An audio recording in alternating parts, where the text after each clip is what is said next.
Hmm. If not, then Looks we like move on. Kellex just raised her hand. Okay, Kellex, you have Other something? hand, I'm not sure. Hi, it's Audria. I Audrey. don't know how to change my name when I'm in a webinar format like this. I got you. But I just wanted to, I think it was last month that I updated you guys that I was going to be having some meetings around the farm labor housing guidelines. And I just wanted to give you guys an update that one of those happened last week and the next one is happening on Wednesday. The first one went well and we got a lot of good feedback.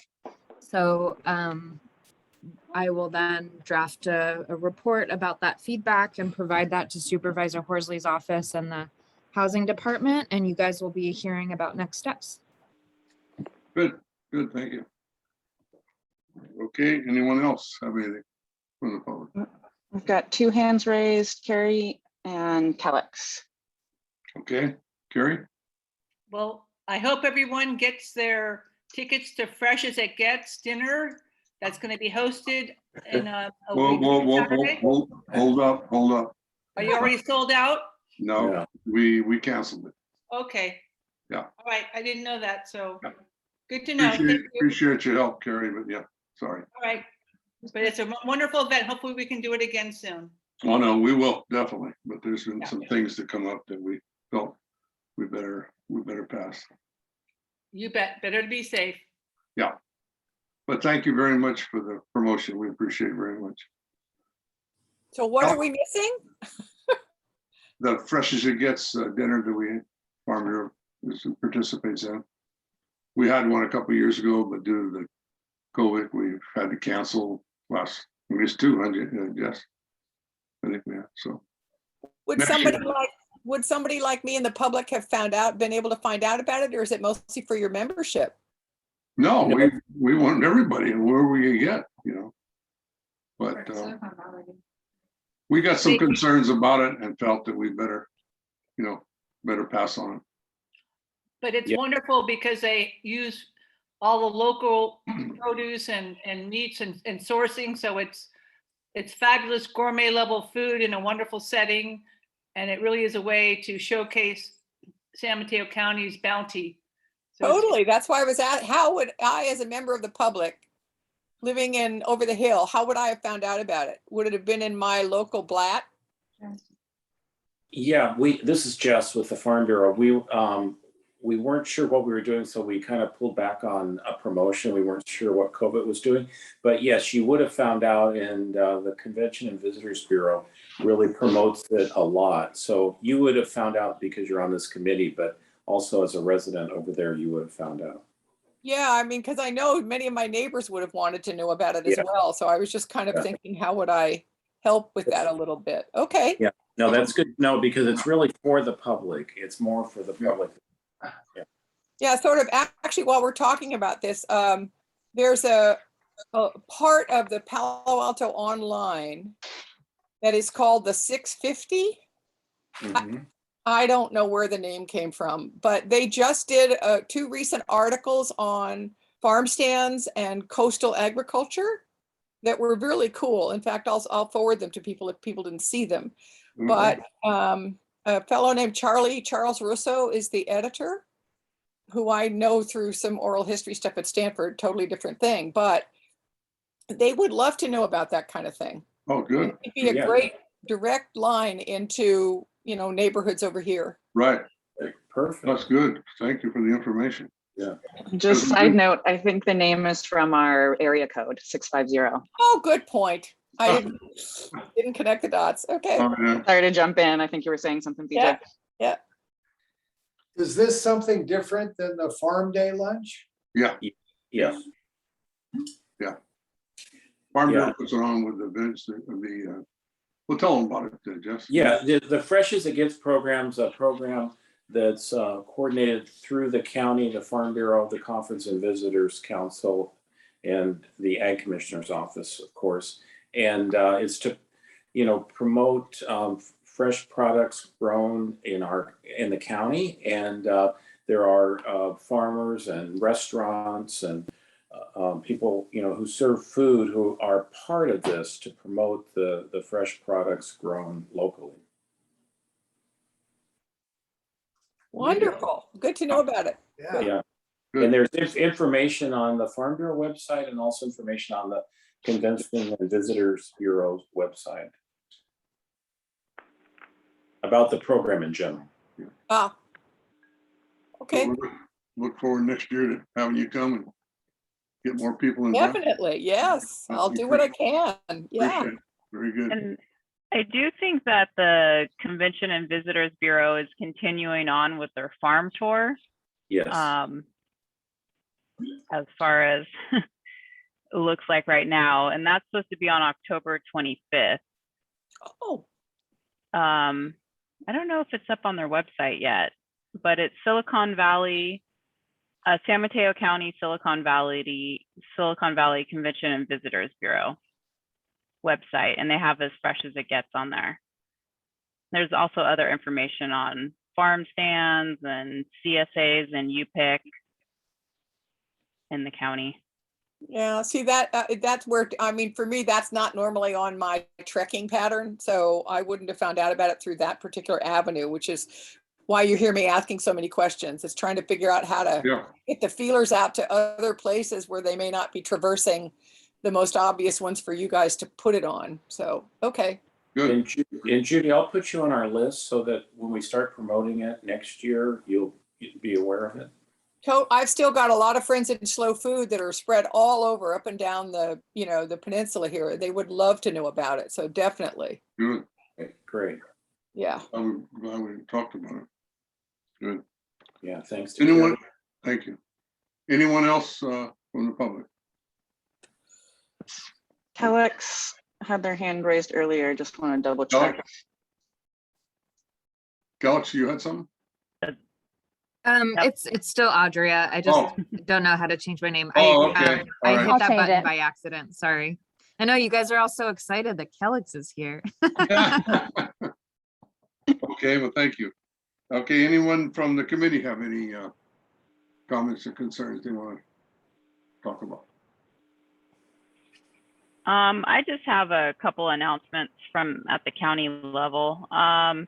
There's a lot of talk about the vaccine booster and the third shot. And so basically right now, county health is recommending that immunocompromised individuals consult with their healthcare provider about getting the additional dose. Boosters are not administered at community-based vaccine clinics at this time, and the county will remobilize mass vaccination sites once they receive federal and state approval and guidance on that. And that also includes the mobile farm clinics. So they're still, in the process of considering whether or not they're gonna roll those out for the booster shots or not. So stay tuned on that. We'll Okay, definitely get in contact with you if we're gonna be going out to farms and doing those mobile vaccine units. And then, COVID testing remains important in dealing with the pandemic. So, there's definitely testing is free. You can get online and find some locations in the county near you. okay. And then in addition, there's also emergency rental assistance program. And there's a website for that too. So if you know of anyone that needs assistance, it's out there through the county. And then just for my department, we finalized the crop report for 2020, and I'll be presenting it to the board tomorrow. And that's all I have. Okay, thank you. Anyone else? John has his hand up, and just want to note for the record that John Vars is here. Okay. All right. Very good, John. Yeah, I just I was hesitant to say anything because it sounds like a complaint, and I could just email Summer separately, but I didn't feel like I didn't see an email that came out with the Zoom link, and I think I've been relying on that. I know that in the agenda, the Zoom link's there, but it's like the typing it in and everything. I made a couple mistakes. And so that's my excuse for being late this evening. And I also wanted to say that I'm going to try to switch to a different device right now. So if that looks weird, there's going to be another person named John Vars trying to sign up. Okay, for whoever is moderating, because my wife needs the computer. Just an FYI. Okay. Thank you. Thank you, John. Sounds good. And I was gonna, Summer, I'll chat with you on our check-in after the meeting, but I had a similar experience where I realized how much I was relying on that email, and it took me an extra beat to just go click into the agenda. So you're not alone, John. Oh, same thing happened to me. That's where I was like, please send me a link. Mm. Then I found it. So Got it. We can definitely, I can definitely send one out in advance to the committee members. No problem. Okay, thank you. Thank you. Okay, number 5, I guess, Summer, do you want to speak on this, on the Good. officers? And Yes, thank you. As you may or may not know, membership terms on the Ag Advisory Committee end on September 30th of each year. Membership includes term limitations. And so your committee has a few members that whose memberships will actually be coming to an end, either through terming out or otherwise. And I just wanted to take a minute to recognize those members. Those members are BJ Burns, Bob Marsh, and Ron Sturgeon. And since this would be their last meeting, in this capacity as a voting committee member, again, just wanted to take a minute to recognize them and to thank them on behalf of the county for, their past, current, and no doubtedly future continued dedication in promoting and supporting, agriculture in San Mateo County. And I'm sure, the committee members may wish to say a few words, but I'll just say that I am going to assume that I'm speaking for the fellow committee members. I know I do for the county, that, I hope that we continue to see you participating and involved in the Agricultural Advisory Committee meetings. Your knowledge basis that each of you brings is very valuable in helping to preserve agriculture in the county. And I just hope that, you can take a minute and really look around at the rural coastside area that you've, been a part of helping to preserve in your roles on the committee, and have a sense of pride and accomplishment in all the work that you've done in serving on this committee. So I thank you on behalf of the county for your service. thank you, thank you. Ron, would you like to speak to this? Say something? I wonder if he's on. Ron? He is. I'm asking to unmute. While we're waiting for him, I just want to say this is a complete surprise and catches me a little bit off guard. I just want to echo the sentiments that Summer shared, and I'm going to miss working with you closely as the chair, BJ. That's going to be a huge loss, your leadership, and I hope we continue to get to work together just as attendee. Ron, I think you're unmuted. Yeah, thanks, Lauren. Thanks, Summer. And yeah, I look forward to the future with you guys. And I think I accomplished more in the 35 years that I wasn't on the committee, and as I say, before I was on the committee than I did on the committee. But yeah, I look forward to conversations in the future. Thank you, Ron. Yeah, I'd like to just say a few words. I want to thank the committee. It's been a pleasure working with all of you. I hope that you continue and speak up your concerns about agriculture. Don't be afraid to talk. There's no foolish question. And it's very important that we keep agriculture going. And thank you, Summer, for your help with what you do. I know you just started on, but I know you've been in the background. And I appreciate your help that you do, and all the committee members. And Laura, thank you for the way you've been a good secretary and put up with us and last minute stuff. It was really, you've had the patience with us. And I know everybody didn't agree with me on a lot of things, but I'm a strong believer in agriculture. I've been on this committee since it started. I think I was off, Bob and I were off for, I think, about 2 years. And that's pretty much my life is agriculture. I've been born and raised on this coast, and I've seen agriculture at its finest, and now I see it going downhill, and we've got to do something to save agriculture. It's important.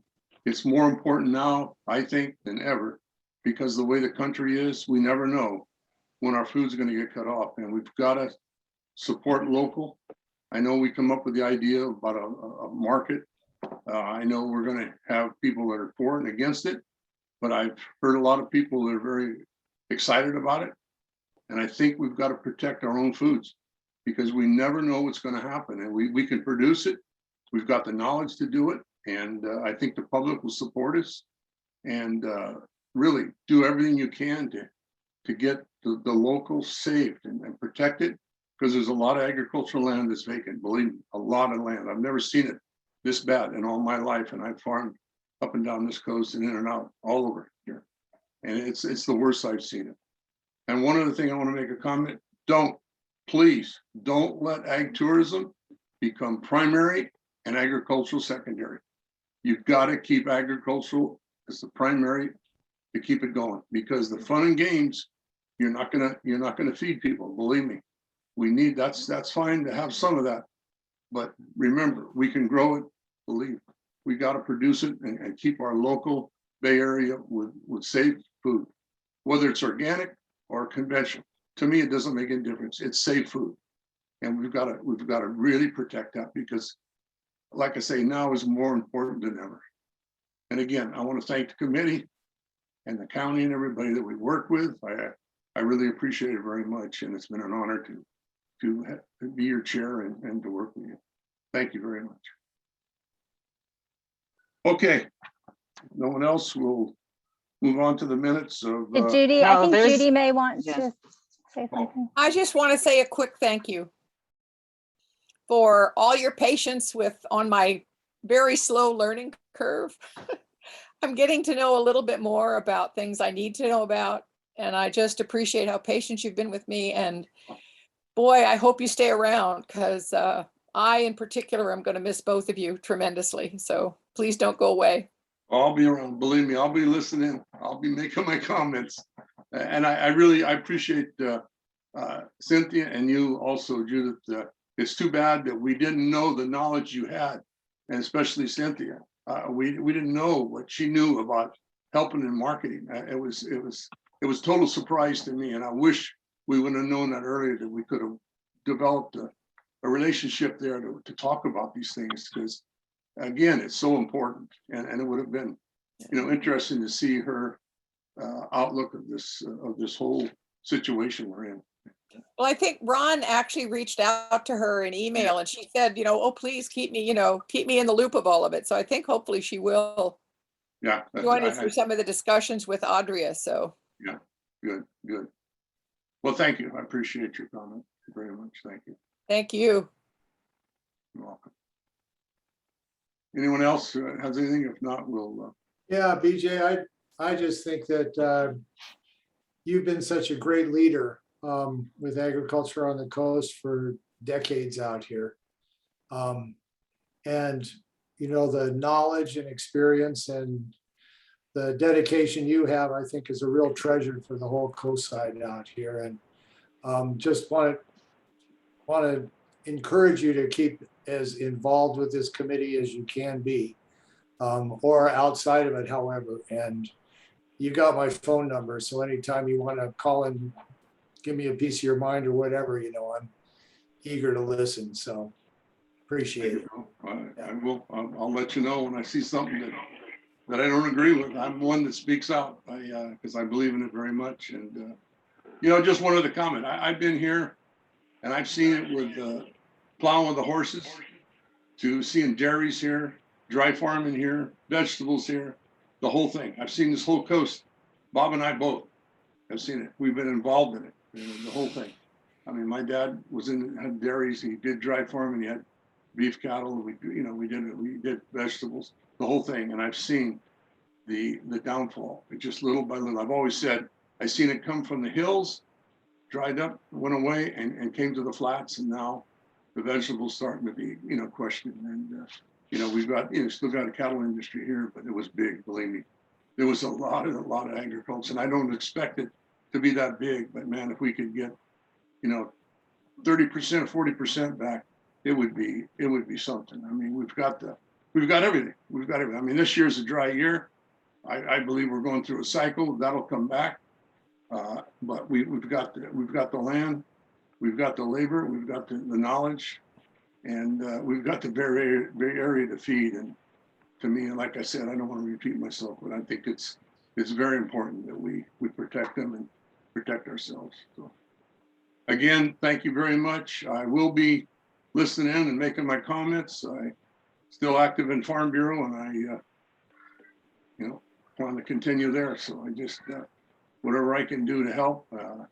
Like I say, nobody's got a silly question, nothing stupid. You've got to put it out there, and something will develop from it that we, that even us don't even see. And we need that to make things come together. And like I said, more than ever, I think that agriculture has been pretty much, all of us have been independent. Each guy did his own thing. And I think we've got to unite, whether it's organic or conventional, we got to come together as agriculture. Agriculture is what we need to save. And if we don't, and we lose it, believe me, we're going to hurt really bad. I don't want to see us dependent on somebody else to feed us. Believe me, it's not gonna be good. Let me tell you, believe me. So again, I don't want to keep preaching here, but again, I appreciate everybody. Thank you, and I'll be tuning in to make my comments and do what we can do to make it better. That's all we can do. So again, thank you very much. Okay. Carrie has her hand up. Yes. Carrie. Well, I just want to offer my sincere gratitude to the past, present, and future committee members.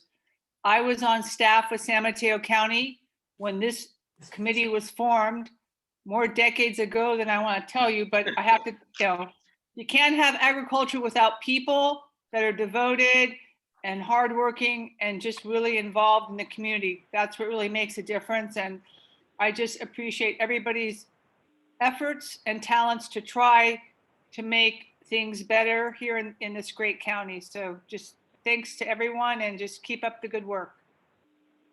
Thank you, Carrie. Anyone else? Yeah, I got a comment. Go ahead, Peter. I just want to say, BJ, first of all, besides thank you, but I also want to say when I turned out after 16 years, after a year or two, Don Horsley put me back in. So you should put your name out there that you went back in, because I don't think we're going to find any other people that want to fill the vacancy. So therefore, we'll just get you right back in. Well, we'll see what happens. Okay. We'll see what happens. I'm sure there's other people that probably are interested. So let them have the chance. That's what it's all about. So, thank you, Peter. Okay. Last thing I'll say, this is me just jumping in. You may not be the formal chair moving forward, but you're always going to be the beating heart and soul of this committee. And just thank you again for just everything you've done to get us to this point, and your continued just wisdom and leadership moving forward. It's been an honor to serve with you. Thank you very much. And you've been a big help to me, believe me. You've done a lot of extra work. I appreciate that very much. Thank you, all of you. But I mean, you've been there to take that extra job on, and I know you're all volunteering your hours here, and sometimes we get beat up, sometimes we don't. But I mean, overall, we try to do our best, and everybody's done it. I think a good job. I think it'll do fine moving on. Okay. BJ, I'm sorry, if you don't mind, I just wanted to make one more note for concluding this topic, is that annual officer elections are coming up also. They are, according to the bylaws, October is the meeting to do officer elections, and that would be for chair and vice chair. So that will be for the committee members, that will be agendized at the next meeting. And with the vacancies, there is a potential option if the committee wishes at that convening of the meeting in October to postpone elections until vacancies are filled. So we'll discuss that more at the next meeting, but I just wanted to give the committee members a heads up that that will be on the agenda in October. Thank you. Thanks. Okay, very good. Thank you. Okay, can we get the June and August minutes approved, please? I just want to put a note that I could not find my July meeting notes when I was making them. I have since found them, and they will be in the next round with this month's meeting minutes. I meant to ask that. Okay. Yeah. So anyway, can we get June's approval, or disapproval, whatever?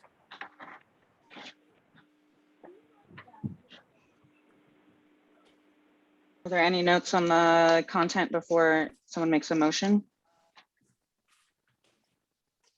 No, I don't think there's anything I know. Anyone see any corrections? If not, can we get a motion to approve it?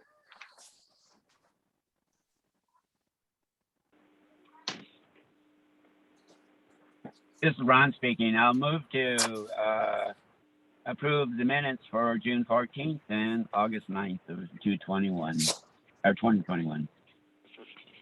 Okay, we've got a motion. I guess you have to do the roll call. Do we have a second? Do we have a second? Excuse me, I'm sorry. I think it needs to be verbal. Judy, you're just on mute. Do we have a second? You got to do it I verbally. second. I'll second Okay, that. thank you. Sorry, the phone is ringing. I'm All right. Okay, I'll take this second by Judy. Thank you, John. Though. Okay, we've got a motion. Okay, roll. Okay, Okay, roll call vote. Judy. Sorry again, Yes. you're first on the list. Thank you. BJ. Yes. John. Yes. Thank you. Bill.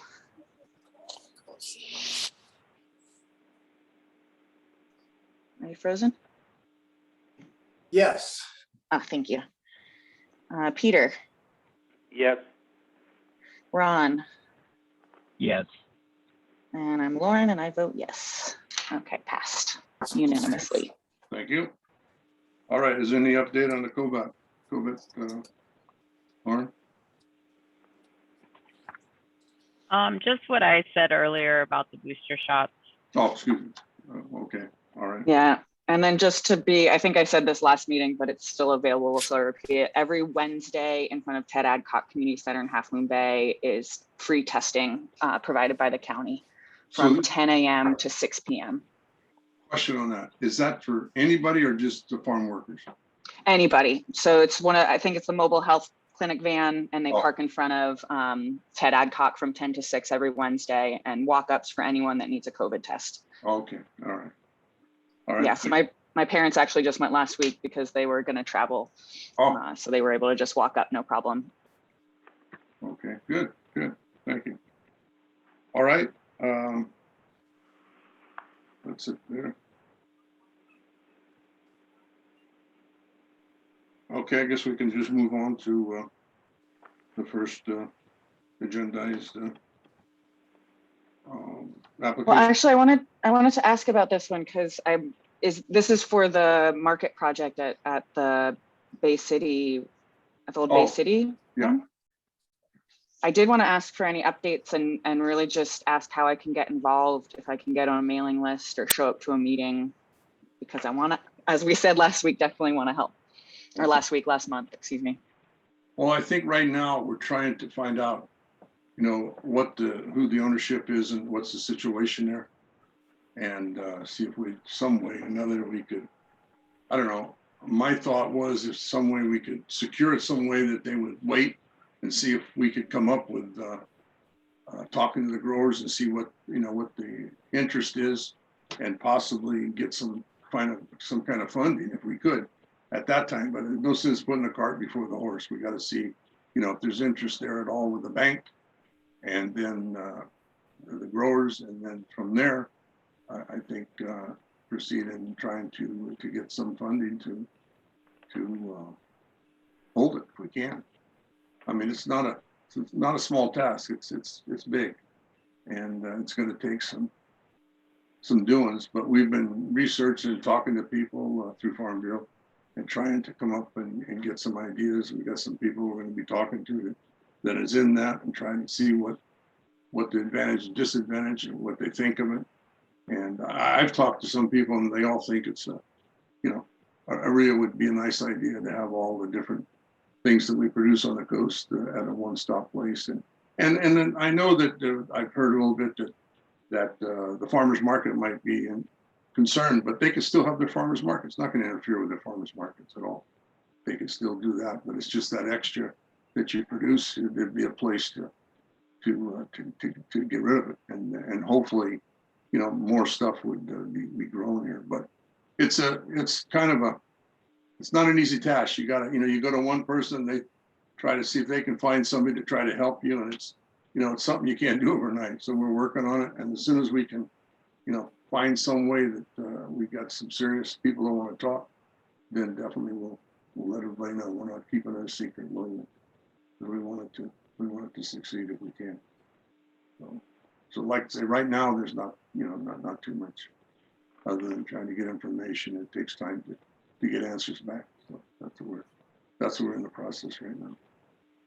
And I hope, I'm not criticizing you, Summer, but I hope the county will help us in this. The board of supervisors, when this comes up, they could help a lot here. I think, it's a big task, but I think if they're seriously in agriculture, this is their opportunity.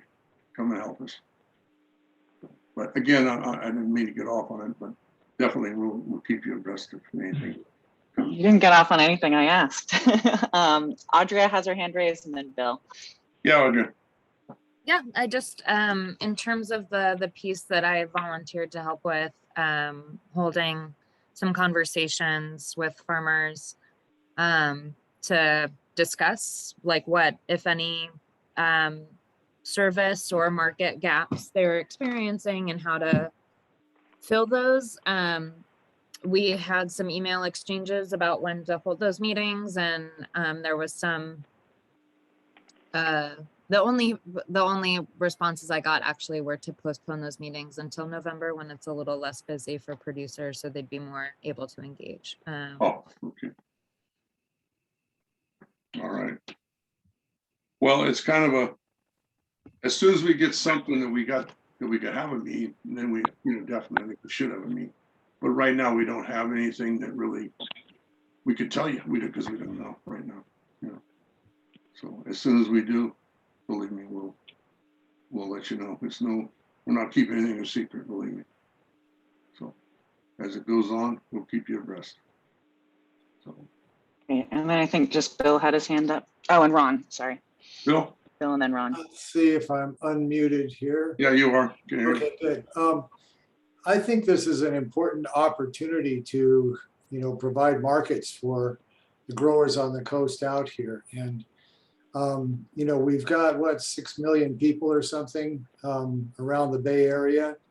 And we really we could really make a much stronger connection to that whole population center through, I think, some teamwork and working together to produce the things that are needed for the Bay Area, especially as it relates to some of the, like the school systems, the hospitals, the prison systems, big companies, the markets and so forth that, that one of us can't really produce enough to supply those people, but together, if we sort of aggregate and coordinate, we could, I think, get large orders that would be needed of large quantities throughout the entire year, that we could work together and, and provide the type of stability and quantity that they need, that we aren't able to to do individually.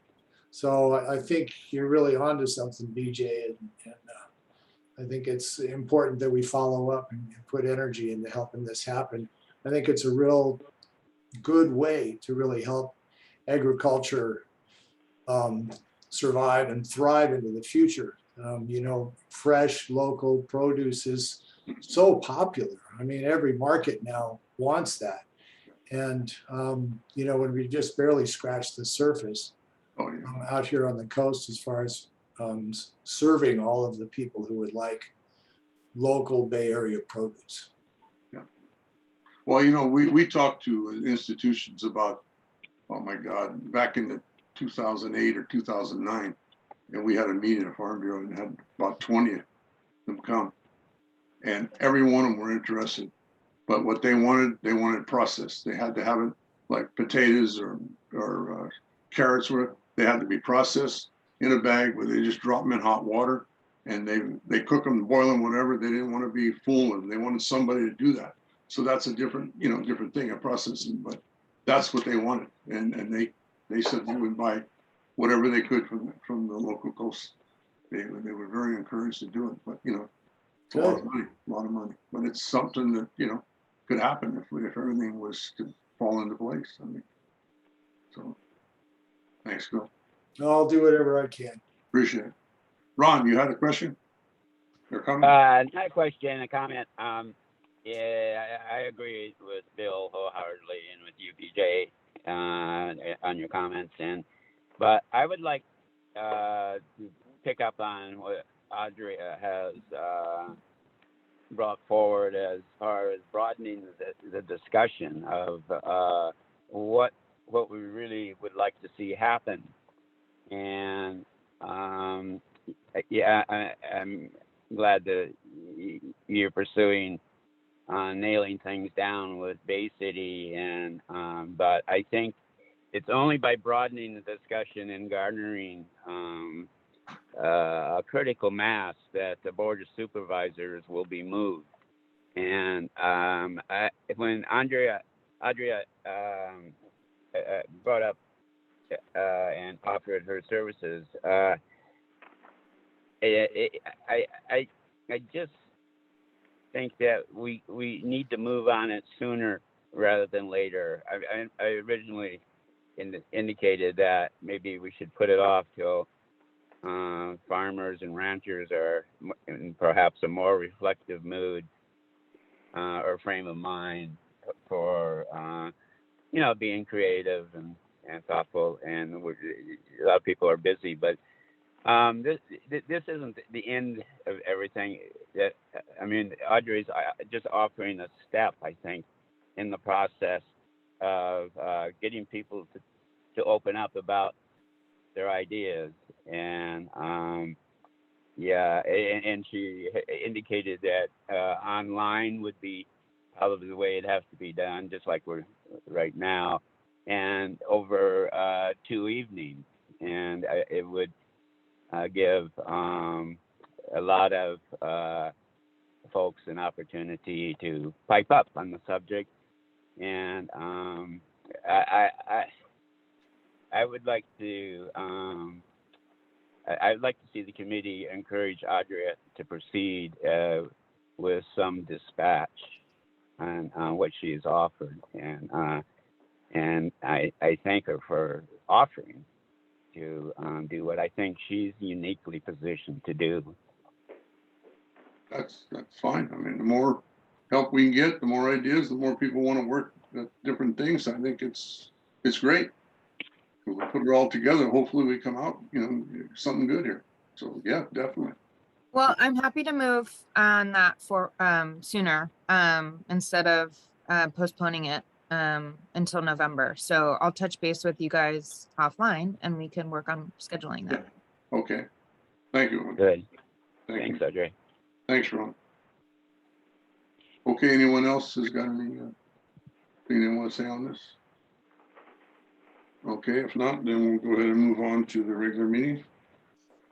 Oh, sorry, I do think Judy raised her hand. Actually, the color faded into the corner, Judy. Anyway, sorry, just seeing it now. Judy. Go ahead, Judy. Judy? You're muted, sorry. Yeah, I know. It's because I'm near the phone, so I have it muted just in case. Oh, So two things. One is I thank you, Ron. I agree. Moving forward sooner than later is better.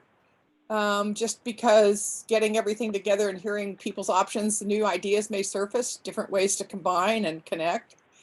But there's recently various lists that I've been on, and this is where I was trying to think of whether Eco Farm was one of them.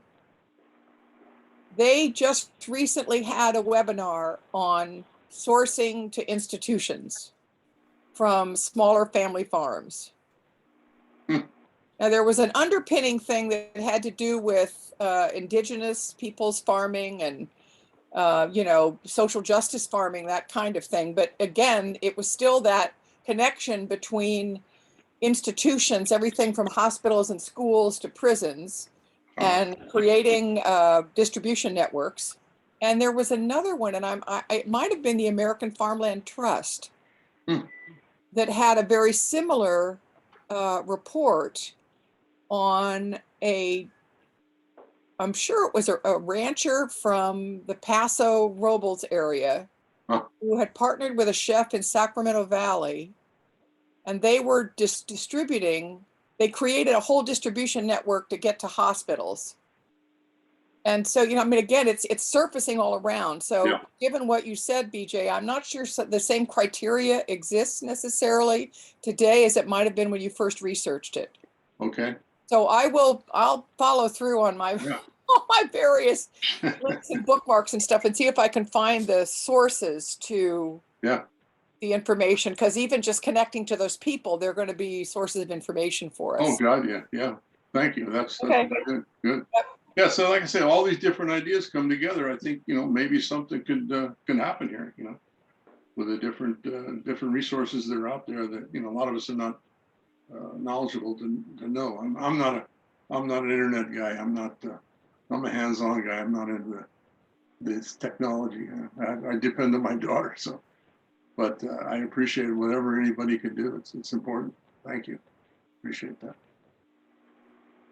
All right, we'll just stay on it and keep going. And as we find things, or any of you find things, report them to the I committee every meeting. And we got something, we'll report it.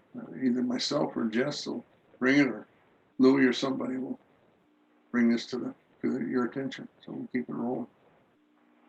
So the sooner the better. I think Bill has his hand up again. Just to let you know, BJ. Go ahead, Bill. Thank you. Just real quick, Judy, I'm on the Eco Farm Planning Committee. So if you wanted to contact me, this week or something, I'd be happy to help you to connect with the resources there. I'll do that. Okay. Thank you, Bill. Yeah. Yes, thanks, Bill. Okay. Shall we move on? We got a lot of ideas. Let's see if we can make them reality. All right, let's go on to the first application with Dan, Sarah, and Natalie. Okay.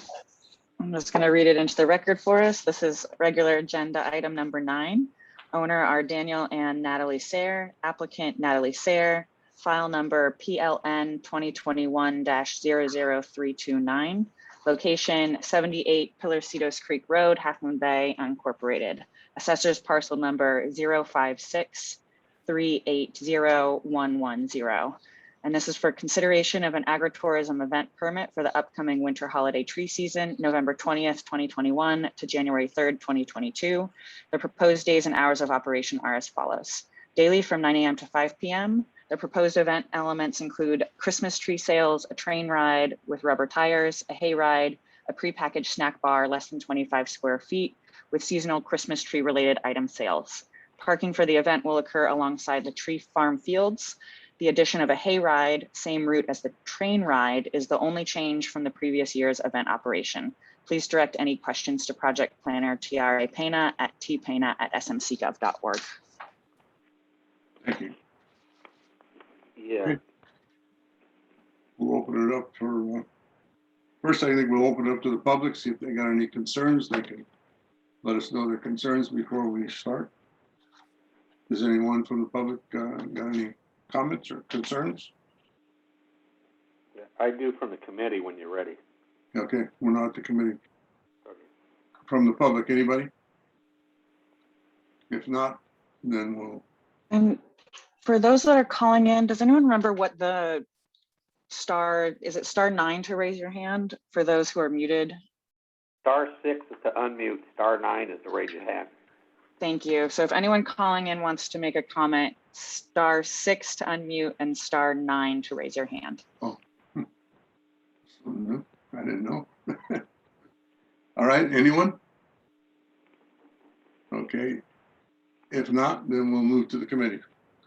The committee got any? I got a Go ahead, quick Pete. comment. Go ahead. Yeah, like I said, she's been doing this, her and Danny's been doing this for a long time. The only change is they may add a hayride like Lauren just read. That's the only difference. Okay. There was a concern, I think Summer, I called you and left you a message that something about there was 2 parcels and actually there's 1 parcel. I know Natalie was concerned about it, that the county didn't change it. So hopefully that gets resolved, I think. And that was I know one of the concerns. Yes, the assessor's parcel number that Lauren read out is the correct 1 parcel number. Okay. And our county records through the assessor's office, assessor's maps are just not up to date. And so it does show, if you look on assessor's parcel maps, it does show 2 parcels, but it is, I can confirm that that is 1 legal parcel that the operations are being conducted on. Okay, thank you. I know that was a concern, yeah. All right, that's got that straightened out. Anyone else have any comments or concerns? Ron has his hand up. Ron? Yes, regarding parcel numbers and whether it's 1 parcel or 2, you know, last year we had this discussion about the map that we have included in the packet again this year that we were told to ignore last year because it indicated that there was some distinction to be made between the 2 parcels. One parcel was actually the parcel that is the site of the ag tourism, and the other one was not. And the question arose why that would be, and that it is not consistent with the ag tourism guidelines, and that it is an activity that is directed to farms. And on page 2 of this year's packet, it lists 1 parcel, and the parcel size is 2 acres, and it says the above listed parcel only. And it was decided last year that was not the case, and Natalie's recent email to the committee, she indicated again that it wasn't just 1 parcel, that it was more than 1 parcel. And last year there were 2 parcels and the total was 200 acres. This year it is 1 parcel and it's listed as 200 acres. And in the email that Natalie sent us, that was a copy that copied the certificate of compliance back in, I think, 2011. It indicated that the parcel might actually, the parcel where the ag tourism event is actually occurring on is 160 acres. And so there is, I mean, I don't want to make a mountain out of a molehill, but I don't understand the confusion and why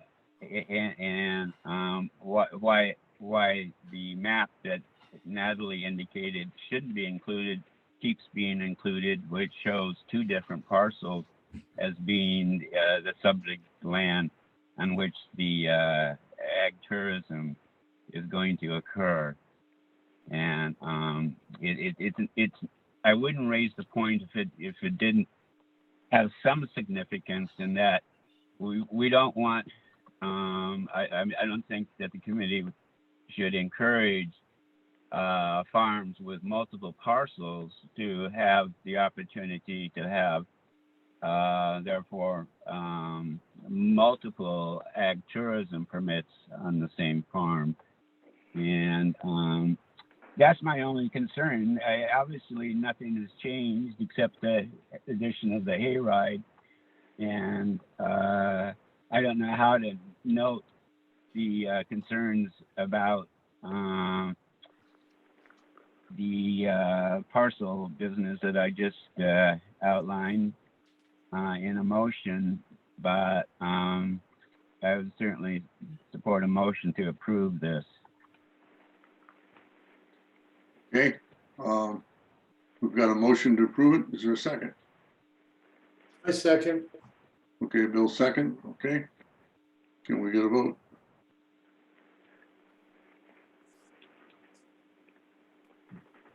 Okay, sorry, I was just getting the names down for the record. Okay, we've got for item number 9, we've got a motion to approve. I'm gonna do a roll call vote. Judy, Yes. BJ, Yes. John, Yes. thank you. Bill, Yes. Peter, Yeah. Ron, Yes. and I'm Lauren, and I vote yes. And Okay, it passes. Sorry, yes, passes. good. All right, thank you. Now we'll move on to the next agenda item. Okay, next up, we've got agenda item number 10. The owner is Chris Gunalakis. The file number is PLN 2015-00084. The location is 185 Verde Road, San Gregorio. The assessor's parcel number is 066310808. Totally wrong on the last one. Let me read that again. The assessor's parcel number is 066310880. There we go. And this is for the staff update on the assessment of Williamson Act compliance for the Errata Pumpkin Farm property located at 185 Verde Road in the unincorporated San Gregorio area of San Mateo County. Thanks, Lauren. I'm gonna, if you don't mind, jump in here. Excuse me.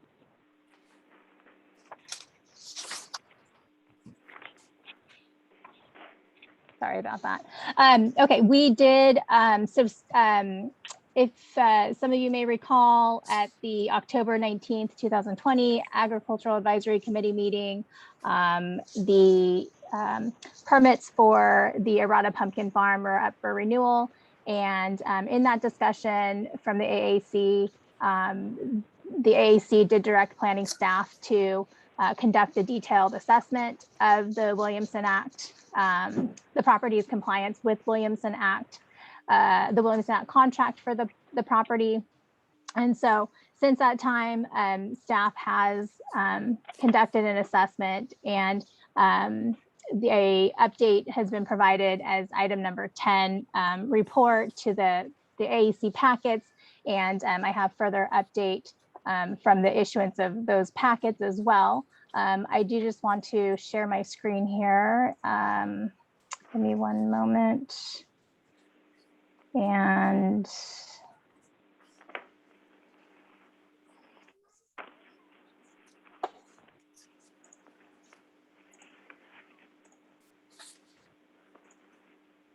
so just a refresher, the property is 185 Verde Road. It's on the east side of Highway 1, and the project property is here. It's a little over 8 acres in size, and on the right-hand side is the site plan map. The orange area is showing, from the applicant, the orange area is showing agricultural areas for crops. And the blue areas are non-agricultural, the blue and green, I should say, are non-agricultural development that's contained on the property. So staff, several elements to a Williamson Act, review of the Williamson Act contract. Staff did do a site inspection, several site inspections. We did a site inspection in May of 2021 to the property site with Ag Department staff. And this was recently after they had the owner had just planted the fields. And this is the main area of the property where corn is planted. And you can see the hay maze off to the right-hand side here, just for some bearings. And this is an area, this just shows a snippet of an area behind the non-residential, the non-agriculture development, kind of on the eastern, I guess, side of the property that plantings had occurred. And then in the, I guess what you would call the front of the property, just being that it fronts Gregorio Highway, you can see here in the distance, but plantings that had occurred in this front area of pumpkins. And the applicant or owner is also growing trees on the property in hopes of potentially being able to sell those at Christmas time. And that is not an activity that has occurred on the property or is proposed at the current time, but that was a future desire for the property owner. And that's kind of around the perimeter of this field area. So county did go out in June of 2021 of this year to do a follow-up inspection. And these are some photos of those same areas a few months, well, about a month later from the first inspection. And this is the main corn crop area, that area behind the non-agriculture development on the eastern portion of the property, of pumpkins coming up. And that front area between the corn, the main field area, and Highway 1, you can see here in the background. And some more pumpkins. This is up towards the front nearest Gregorio Highway side of the property, the western side of the property, I guess. County staff did also go out just recently, last week, and took another look at the property. And here again, you can see the fields, Gregorio Highway being in the background here. So this is that front field area of pumpkins. Some, I guess, gourds and pumpkins that are growing around the property. The main cornfield area, as you can see in this area, and the area behind, actually, this is the area that we saw in a previous photo where it's pumpkins growing off to the side of the main field area. So staff did complete the site inspections, several site inspections to verify crop production is being done on the property and locations which are in compliance with the plans that have been submitted, that first site plan that I showed you, in terms of areas of the property being used for crops. And use compatibility was confirmed in terms of percentage of total parcel area used for compatible uses, that they don't exceed the percentage used for agricultural uses. And there's a table in the report for these numbers. And the portion of the parcel used for compatible uses does not exceed 25% of the parcel size itself. And the staff report reports as of the date the staff report was issued out to the committee. We did not have legible federal tax return Schedule F forms from the applicant to be able to complete an assessment for income verification for crop production under Williamson Act regulations. Annual income, gross income needs to exceed $10,000. And on just this past week, this last week, the property owner did submit legible federal tax return Schedule F forms, which are the forms that we use as a standard to review income verification for Williamson Act contract properties.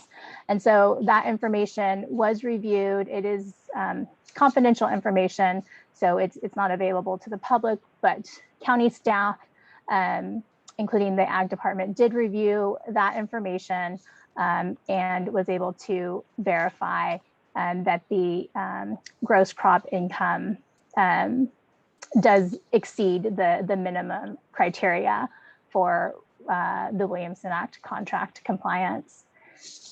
And so that ends the update to the committee, and I'm available for any questions you have on that. Thank you. And I'll stop sharing now. Thank you, Summer. Anyone have questions for Summer?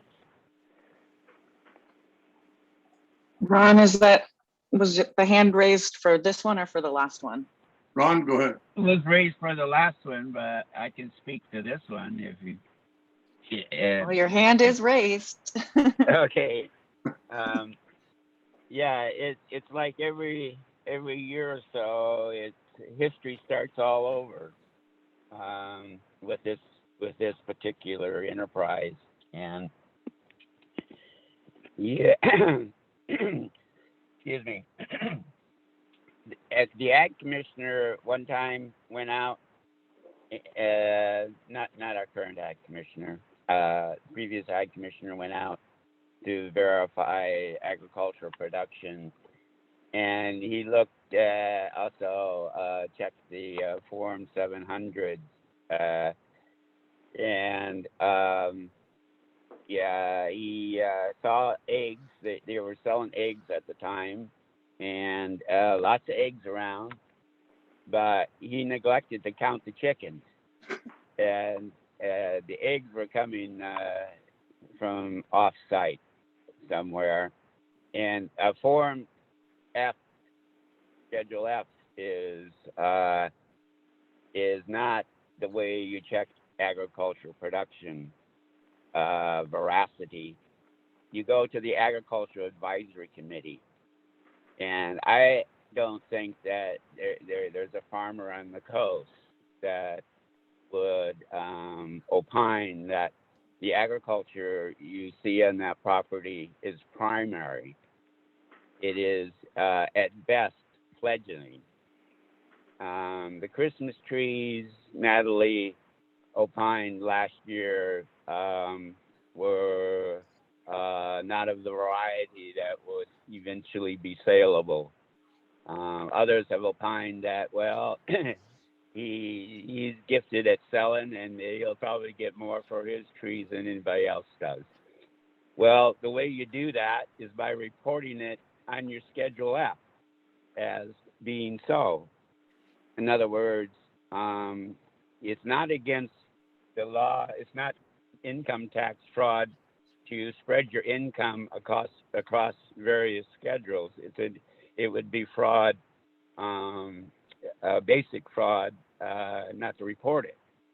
And I believe the reliance on Schedule F invites not income tax fraud, but property tax fraud.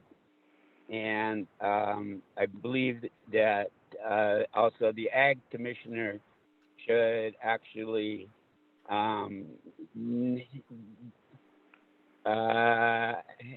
look more deeply into what's going on there.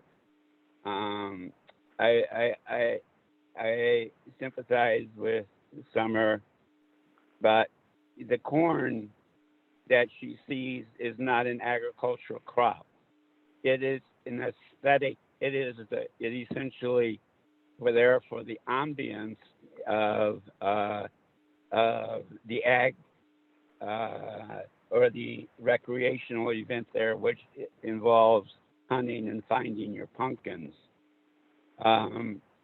Just for everyone's information, it's pretty clear that you can't grow pumpkins on the same land over and over from year to year to year. It's not an honest agricultural enterprise. And basically, any conclusion that agriculture fits the requirements of the current Williamson Act guidelines is mistaken. Staff has analyzed compliance to the Williamson Act against the backdrop of the contract that the Board of Supervisors amended, I think it was in 2011. But the Board of Supervisors went on to amend everyone's contract, Williamson Act contract, in 2014. And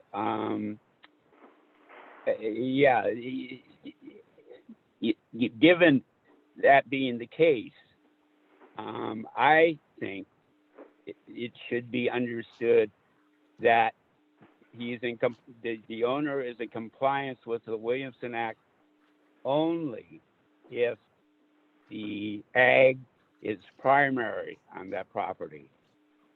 And I don't think there's anybody in the Ag Committee that will opine that that is the case. And if that's not the case, he is not in compliance with the Williamson Act guidelines. And no matter what this committee does, he's going to keep doing what has been going on there way too long. But I can't support it. Thank you, Ron. Anyone else from the committee? Or Carrie has her hand up. who? Oh, and then, sorry, Commissioner Corrin has her hand up, and then Carrie. I do have to say that we did go out and verify that he is growing these crops. And the corn itself is not for consumption. It's not for animal feed. It is for decorative sales. I would liken it to selling cut greens. I don't think that it's necessarily just because it's not the standard use of corn that it doesn't meet the agricultural production. So we did look at it, and it does meet the minimum standard of $10,000 worth of sales. And whether or not it's primary or secondary, I'm trying to look it up right now, but I think that might only be in the agritourism. I don't know. Am I wrong on that, or is that a Williamson guideline criteria too? That's the Williamson guideline. It's a Williamson guideline. Okay. Yeah. Thank you. Anyone else? Yeah, I'd like to speak when I get a chance. Go ahead, Peter. And Carrie had her hand up first as a member of the public. Carrie, go ahead. Okay. I spoke on this when it was first considered as an amendment to the Williamson Act, and it being a very small parcel that was subdivided without consideration to the Williamson Act or the zoning at the time. I saw that this was going to be wrought with problems going forward. Right. And it really has been the case. It's put an awful burden on the county staff and on the Ag Advisory, just because to monitor this and make these close calls time and time and again, when it is a very small parcel, it's prime soils, and under the zoning, they really don't want you to have commercial recreation on prime soils. But on top of it, getting a tax break for the activities that occur on that, your property taxes without really being dedicated to ag, that has been my concern. And I think that's what's caused so much angst with our committee, of just trying to reconcile this. And since it's, very close call on the amount of ag and the monetary value of it that's occurring. And so it's just unfortunate that we're having to deal with this, because I don't think it actually on the merits deserved amendment to begin with. But there's one very useful thing on this application, because you can, which I appreciate Summer putting in the use permit application with the conditions. And so then the committee, it would be very useful that you can contrast the types of conditions they have on this permit versus the ag tourism. And so I think that was a very useful benefit to the staff report. And I'm hoping that, going forward, that somehow there can be clear delineation of what's actually happening out there to make everyone's job easier. Thank you. Thank you, Karen. Peter? Yeah, I asked Chris many times, and in our discussions, to make sure that he had to make the minimum $10,000 gross income to be in compliance with the Williamson Act. One of the things he did share with me is on the corn. He said he sells a lot of the corn leaves to the Hispanics that makes the tamales, and I don't remember exactly how he does it, but if it's a basket or they fill up or what for leaves. But he says he has a lot of customers that come to utilize that, and the chicken eggs that he shared with me before, because he uses them for the egg wire for his pizzeria, and he goes through a lot of eggs from his own chickens, and there's a few other things that he does grow on there. And I know that, and it doesn't take much to gross, not net, gross $10,000 for a year. That's all I want to share. Thank you, Peter. Anyone else? Okay, I've got, go ahead. Yeah, I just wanted to, Go ahead, John. sorry, I should have raised my hand. No. I do, yeah, this is a little bit of a tricky one for me, because I think that, it is he does a good job. I haven't actually been to it, but my kids went once and they had fun. And I think he does a good job of creating an experience for folks that's unique, that involves agricultural products, but it doesn't seem, it isn't a traditional farm in the sense that he's growing, a product that you can eat, that's the main thing he's doing. And then there's, half an acre to the side where he has an event once a year. It's really the main thing is to put on the event, and he's growing that corn because it adds to the event. But I think he's getting, we're putting so much scrutiny onto it because it is unique, and he's being very, it seems like they're very successful in generating a lot of income through this event. And I know that generally we want to see, I feel like I've heard this committee talk a lot about like not wanting to see land leave the Williamson Act, because once it does, then there's no incentive to do any agriculture. And we don't take the same fine-tooth comb over every contract that comes before us.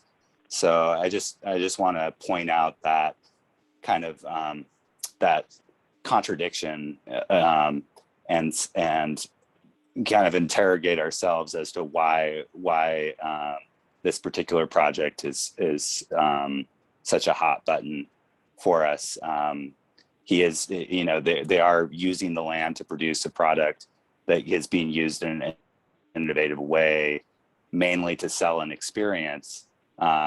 but that experience, you know, isn't necessarily a negative one as long as they can kind of keep it safe with the traffic. And that's what I wanted to say. And if the rules of the Williamson Act, you know, they've looked at it pretty carefully. If he does conform to them, then I don't know that we can, you know, say that's not true. So. Thanks, John. Thank you. Anyone else? And, That's all I had to say. Bill, Okay, thanks. Bill had his hand up, and then I've got some minutes after that. Bill, go ahead. It is a really interesting place. I need to say that I'm pretty good friends with Chris. I played a lot of basketball with him and enjoy him as a friend. So I'm not particularly completely objective around what's going on with this. I have some questions about understanding the Williamson Act, and you know, I hear there's $10,000, you know, gross being needing to be met. And then I've also heard us at other meetings, you know, argue whether there was actually a dollar amount that's required in that, or that they're just actually in agriculture. He sells a lot of, you know, gourds and stuff like that from off-site there.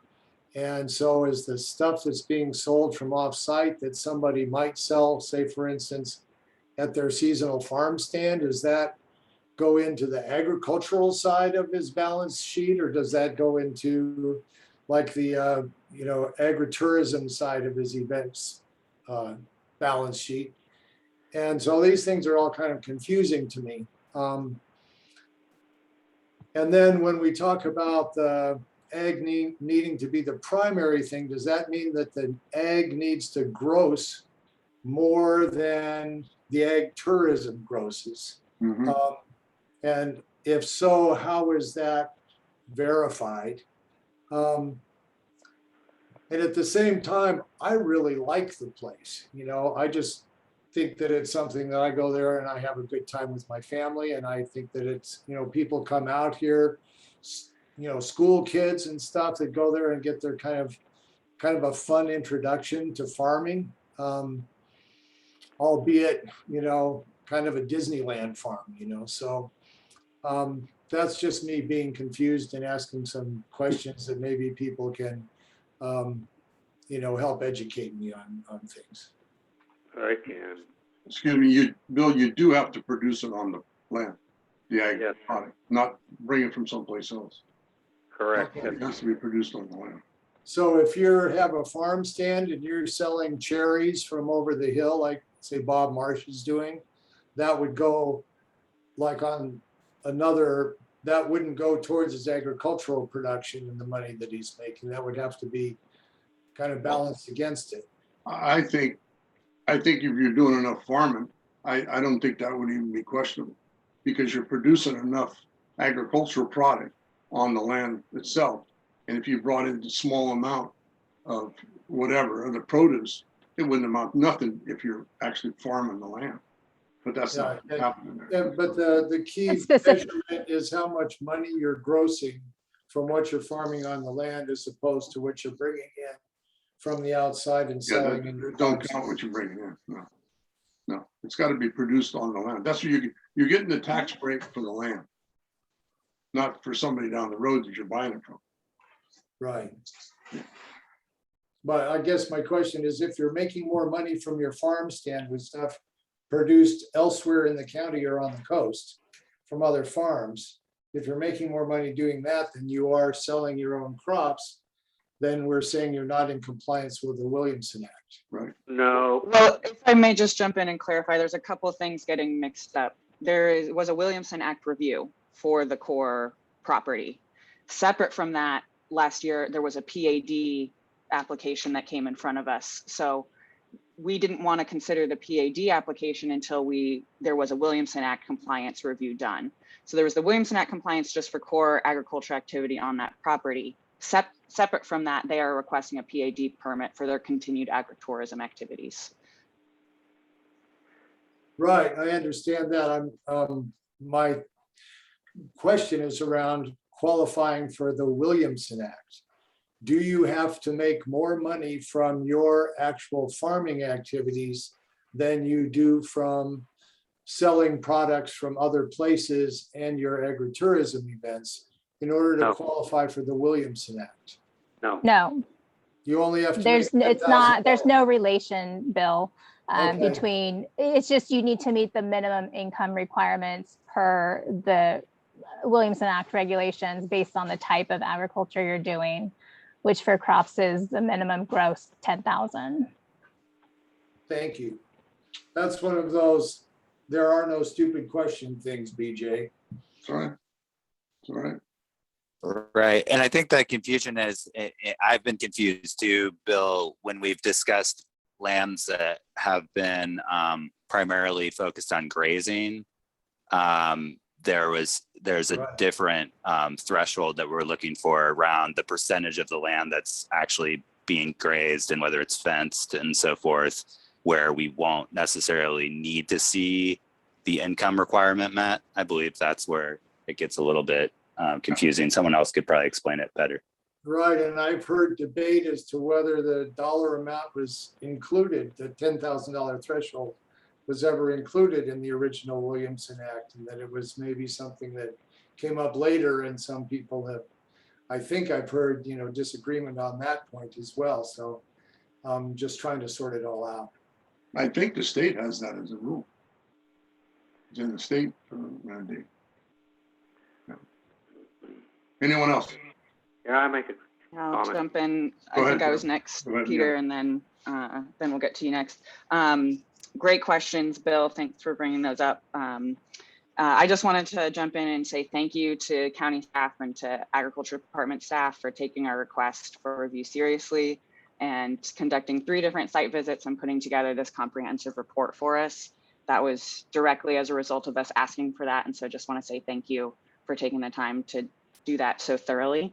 And second, I wanted to just kind of echo what John was saying, that this is a very unique project, and it's doesn't look kind of similar like the Verde or Verde, whatever that camp was, that really gave us a lot of trouble, not trouble, but we took a lot of time with earlier this year.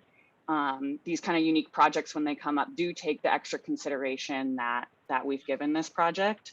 And this is me revealing my own, I'm not a farmer. I help a lot of farmers with paperwork basically, but from my mind, and correct me here, folks, if I'm wrong, if they've met the baseline compliance with Williamson Act based on the report, we can, quabble about details as much as we want, but based on a comprehensive assessment, they meet those thresholds, then I kind of want to turn our conversation to the PAD permit, and if we're going to recommend that gets approved or not tonight. I don't know enough about farming to be able to say yes or no, prime activity versus secondary activity, what counts, if it's ornamental or not. So everyone's comments on that front is really helpful. But from my mind, if it meets the Williamson Act compliance, I don't believe we had any other issues. Again, this is a year ago from the actual PAD permit, but kind of, I would just generally, I'm in support of recommending this project for approval, even with knowing some of the concerns that have been raised tonight. I want to speak to it. I myself personally, and I've argued this every time it comes up, I think it's abuse of the Williamson Act. I would love to see Chris take this on the Williamson Act, non-renew it. Then he can do whatever he wants and nobody's going to bother him because he'll pay the permits and do it correctly, and he can do what he wants. But the way he's doing it now, I think it's taking advantage of the Williamson Act, and I feel personally he shouldn't get that tax rate for doing it, because the hay maze is grown. If county's been out there, you've got a big that was never there before. You got on the south side, you got a lot of hay there. There's a lot of ground coverage there and very little agriculture. And there's that's not 50% or 60% of the land being farmed. There's no way. That corn patch is not that big. So I just think that, just be honest about it non-renew it and nobody would bother you. I would be very happy to see that, and I wouldn't even say a concern. It's a nice thing, yeah, but you should not be able to get a tax break for doing what you're doing there. It's abusable, and that's wrong.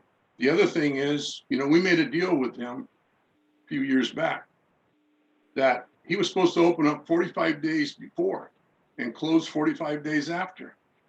Well, that's August till the end of November. He was setting that up in May.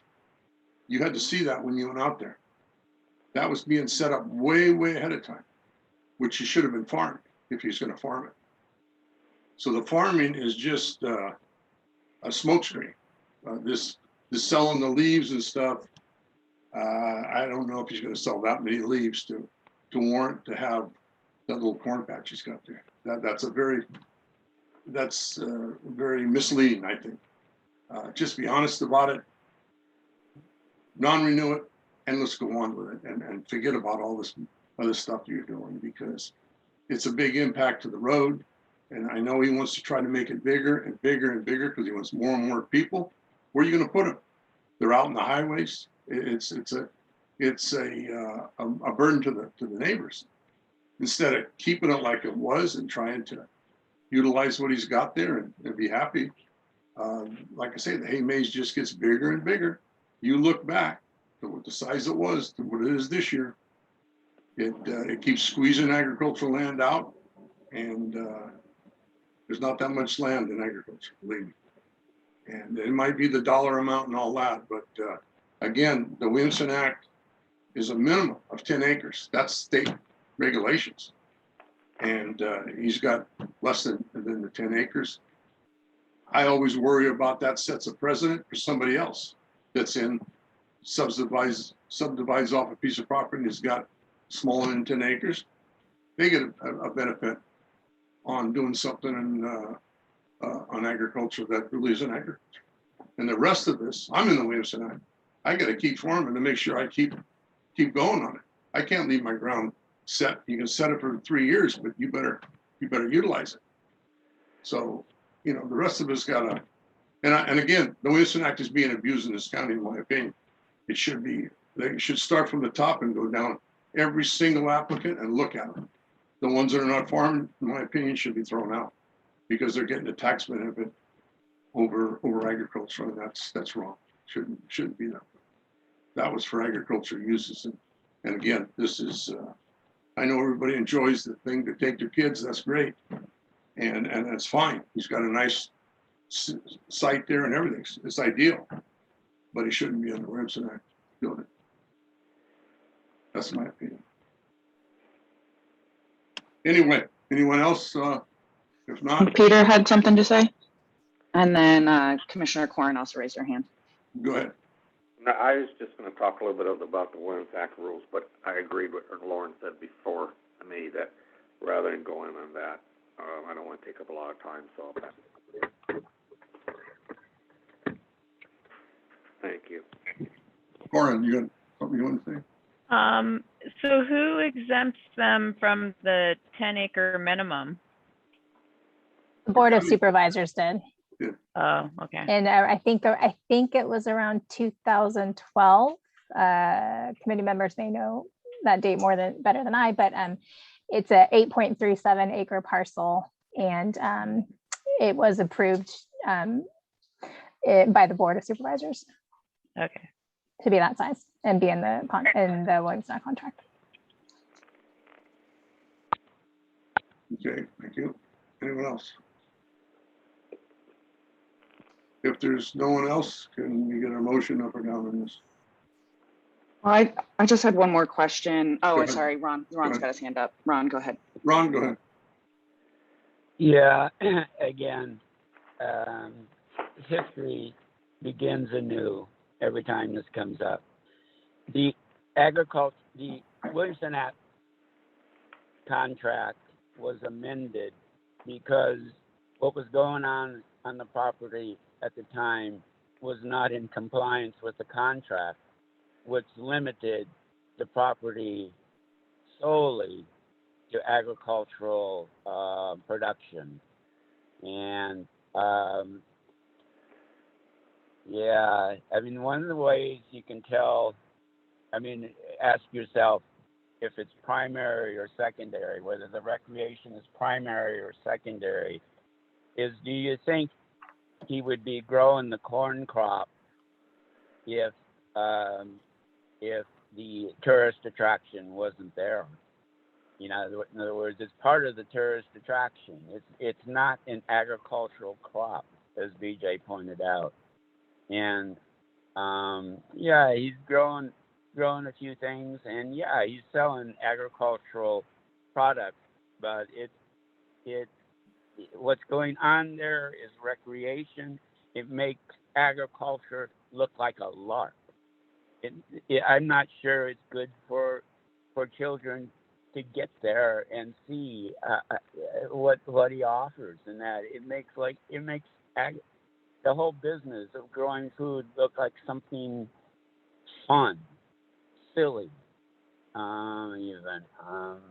Yeah, I have, you folks haven't convinced me that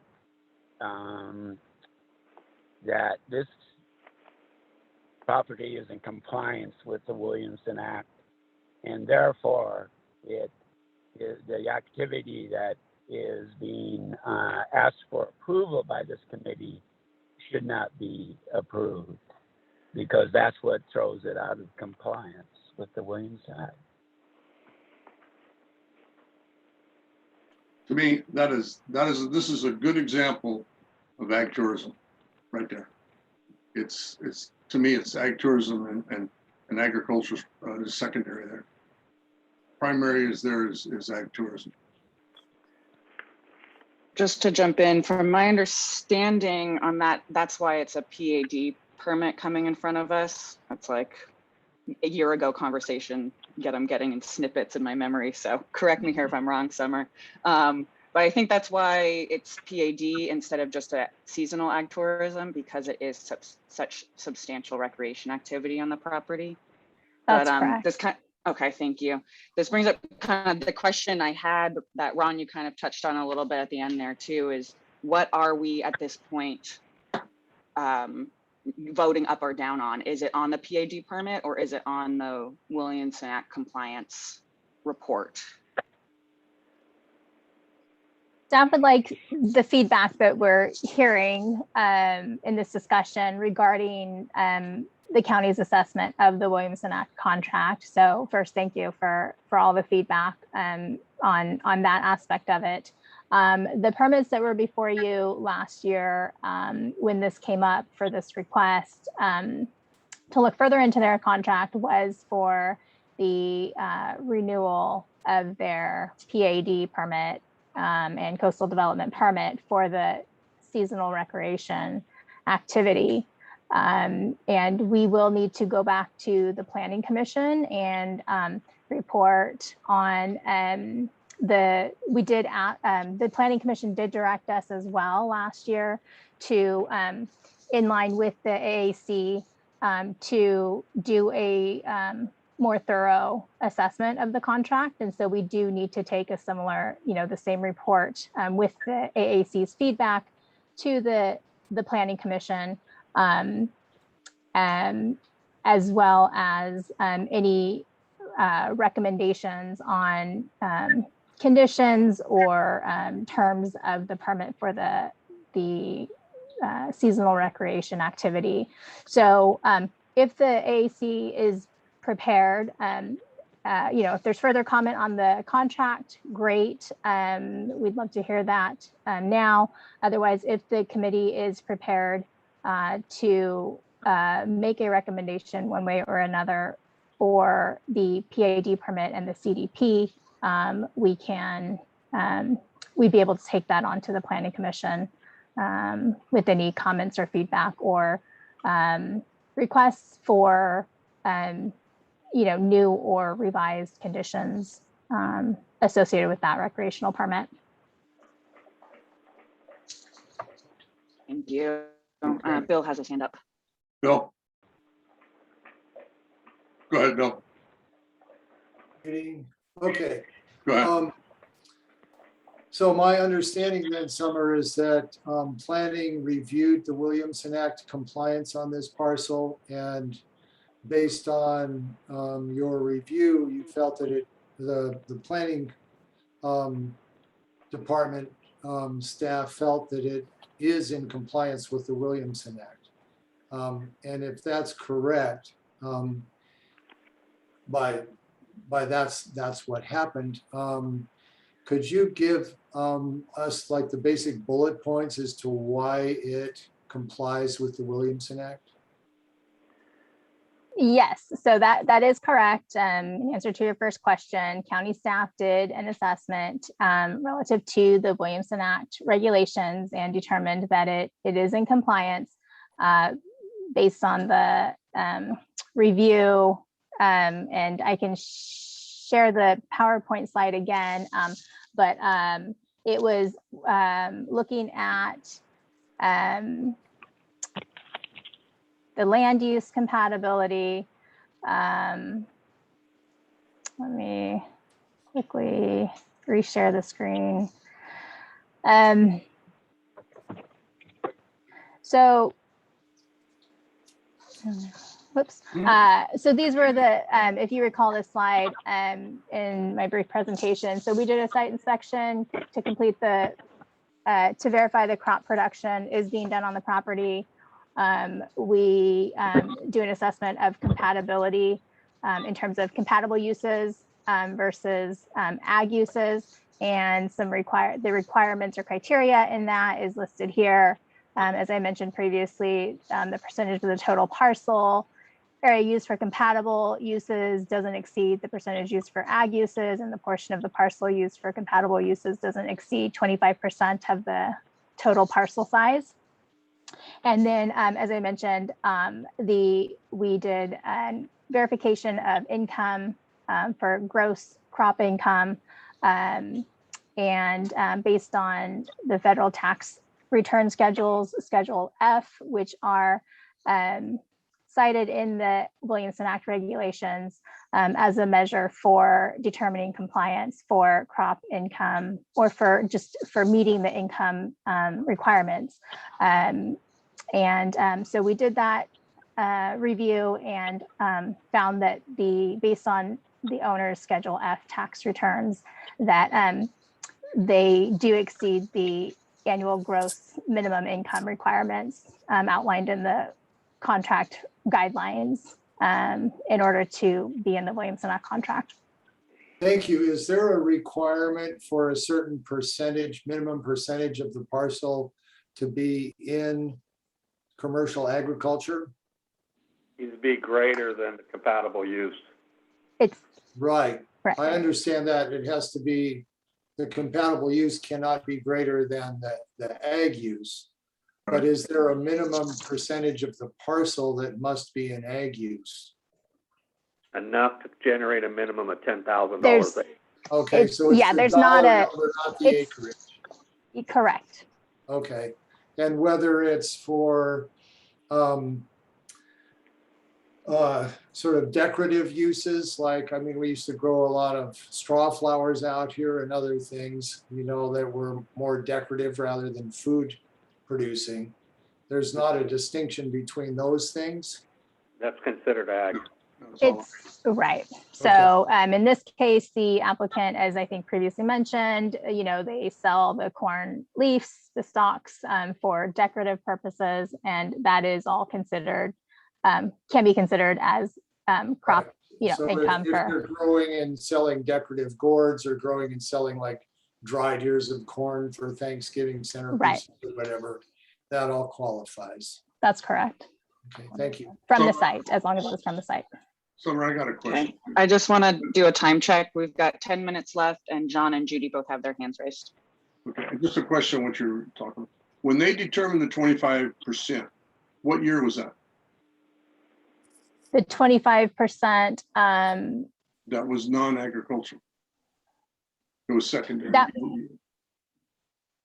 Yeah, that was based on the last year's report and plans that were provided by the applicant, and that verified in terms of the locations of the ag production being done on the property through the site visits. I mean, I totally disagree with the 25% because that piece of property right now, it's probably better than 50% in non-agriculture. All you got is the corn, a little piece of pumpkins there on that flat. You can see on your picture of the corn, you can see on the south side, the hay that's stacked there. There's the front is all hay. The side where the maize is grown. The only agriculture is the corn. It's got to be better than 50% non-ag, I think.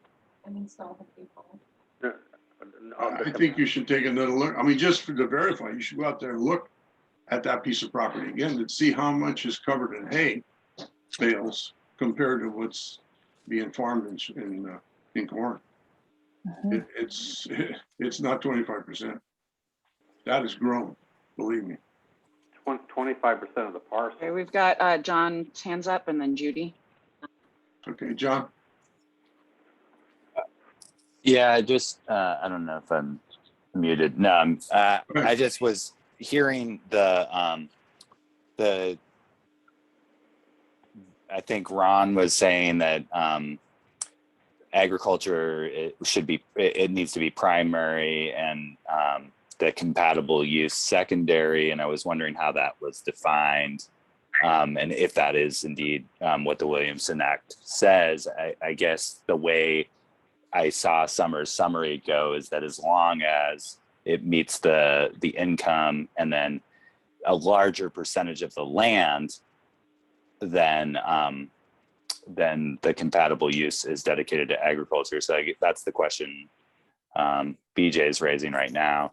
But it's not that, you know, the no more than 25% of your land that's dedicated to compatible use could generate $1 million in sales, and your 26% of the land that is growing decorative corn could raise $10,000.15. And even though it's clearly, you know, it seems as though it's reversed there. The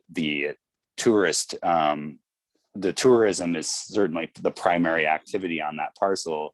I think under that, I'm understanding that would still comply with the Williamson Act based on the assessment that the county's done. My example of, you know, now the question is, does the compatible use actually, is it less than 25%? And I think BJ is suggesting that that's not the case. No way. No way. Yeah. I like to speak when I get a chance.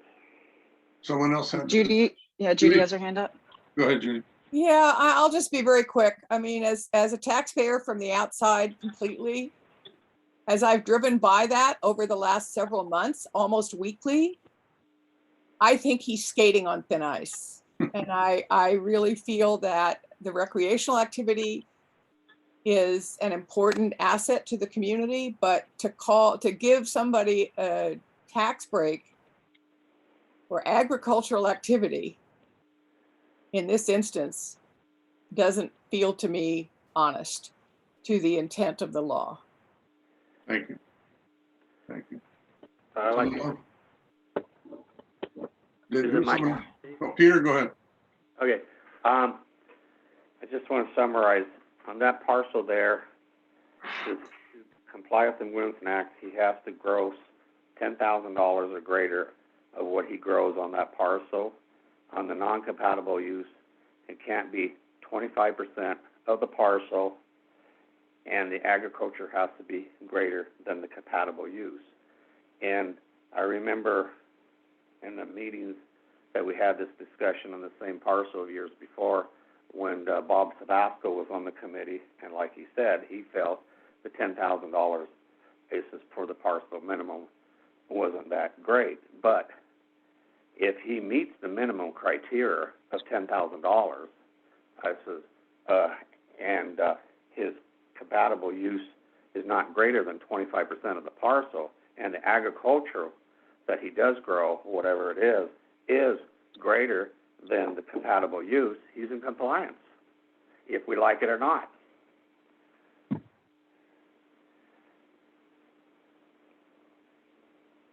That's all. Thank you. Just, I think Ron's hand up, and then just in the interest of time, we've got 5 minutes of the meeting left and a couple more agenda items. Okay. Who was next, you said?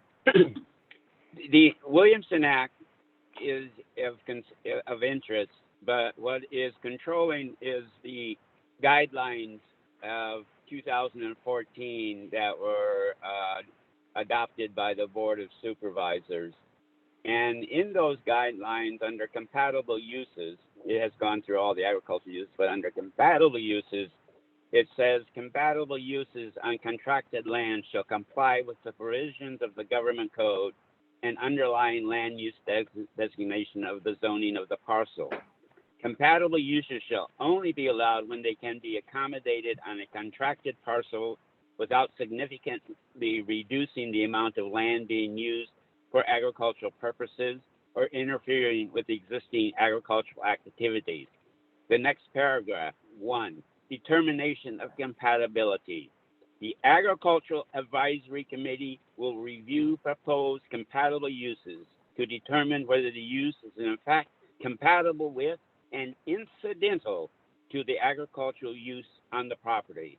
If the following criteria can be met, a determination of compatibility will be issued.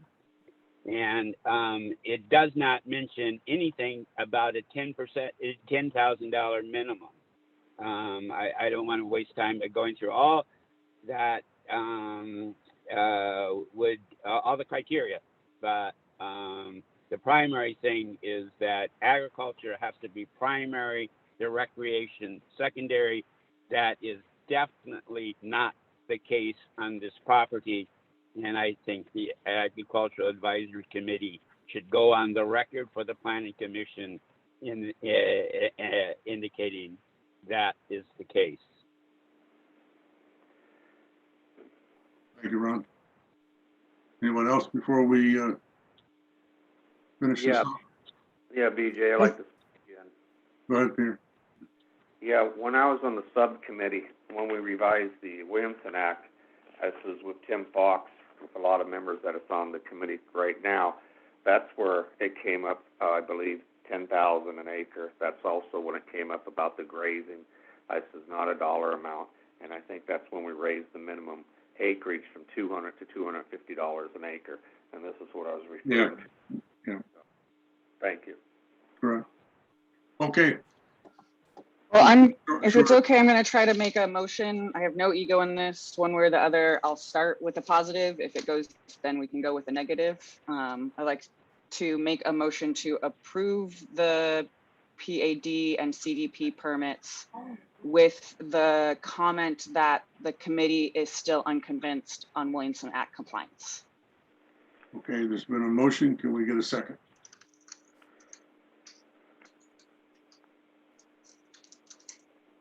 Can we get a Okay, so if there's no can second, that take care of answers the that. question on the positive. All right. No second? No. Okay, then let me revise and say committee makes a motion to not approve the PAD CDP permit renewal based on, what did I say last time? Continued concerns on Williamson Act compliance. Okay, there's a motion. Ron What was speaking, that? I'll second that. Okay, let me find my vote sheet. Okay, this is for item 10. Okay, Judy. Yes. What was this? Wait, BJ. I missed that. Oh, sorry, this was, let me repeat it. I made a motion that was seconded by Ron to not approve or not recommend for approval the PAD CDP permit renewal based on continued concerns with Williamson Act compliance. Okay. We didn't get a second on the positive one. So this is the not approval. Okay. Yes. Just gonna start that at the top again for clarity. Judy? I agree. Yes, okay. BJ? And I agree with Judy. Okay. Next we got John.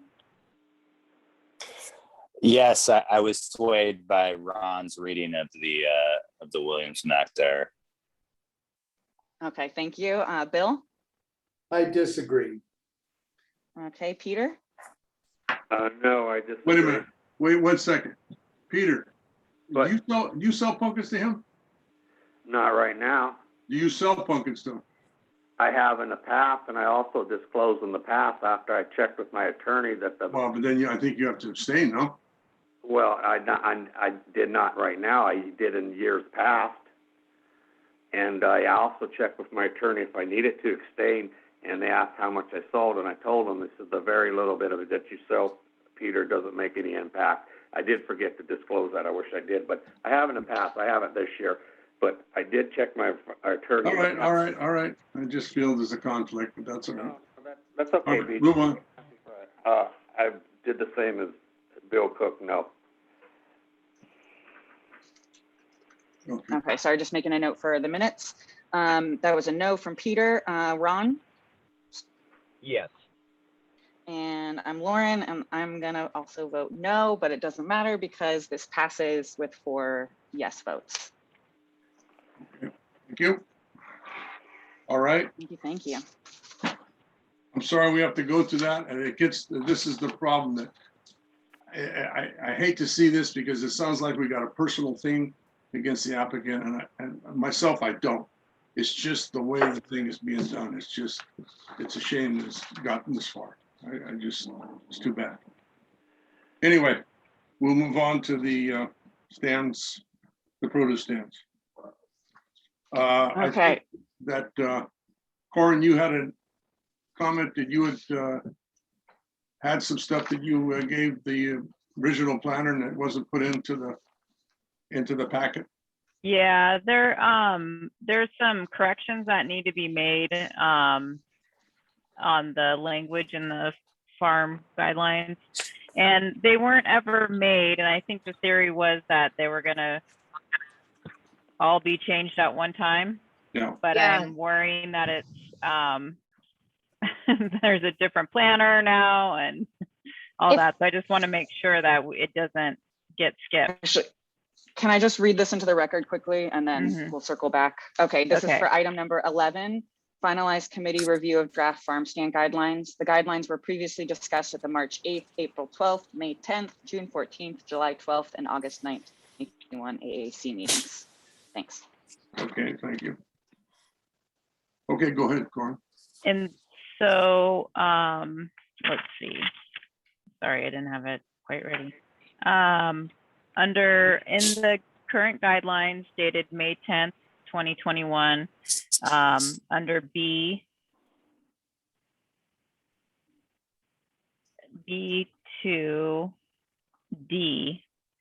it says a produce dealer's license issued by the San Mateo County Agriculture Weights and Measures Department will be required for anyone selling farm products grown outside of San Mateo County. That needs to be changed to a produce dealer's license issued by the California Department of Food and Agriculture. Will be required for anyone selling farm products not of their own production. Can I just, sorry, jump in here for the interest of time because I do not have time to really run over and we're already running over tonight. From my understanding, and Summer, jump in here and correct, or Audrey, because I know you've been involved in the process, no updates have been incorporated into the draft farm stand guidelines based on all of the feedback we've given over these 7 meetings. And they won't be incorporated until we approve the feedback that we've been trying to give. So that may address some of the notes that you raised. Summer, I don't know if you can maybe Correct. That clarify is, that's correct, Lauren. No updates have been done. Laura, the previous liaison, may have had your comments. Corin, they haven't been updated yet. We were waiting to get the kind of official comments from the AAC to do a comprehensive update to the regs, but I do have, if these are the same comments that you had passed over to me in email, Corin, I do have those and have them marked up on a working copy draft revision. And once we get the AAC comments, then we'll incorporate those as well to distribute an updated draft. Okay, I just wanted to make sure it wasn't getting lost. Yes, thank you. Yeah. I wasn't aware of them before, so I appreciate you pointing those Okay. out. Yes. Okay. And Audrey also has her hand raised. Okay, Audrey?